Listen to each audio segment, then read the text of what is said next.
Assalomu alaykum, hurmatli kuzatuvchilar. Toshkent avtovokzalidan Primoy, Toshkent Moskva, Toshkent Kazan, Nabrizhniy, Nijnikamskiy yo'nalishlari bo'yicha qo'yilgan qonuniy reyslarimiz haftasiga 2 kun seshanba, juma kunlar soat 18:00 da amalga oshirilmoqda.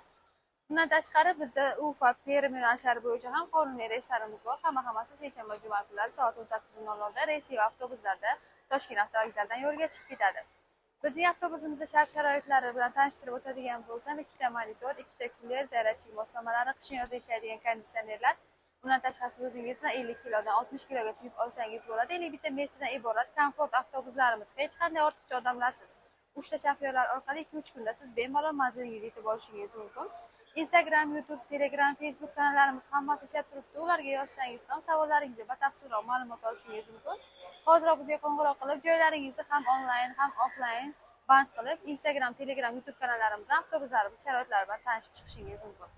Tanlovda adashmang, keyingi efirlarda ko'rishguncha xayr salomat bo'ling. Ulgurib qoling, biletlar soni cheklangan.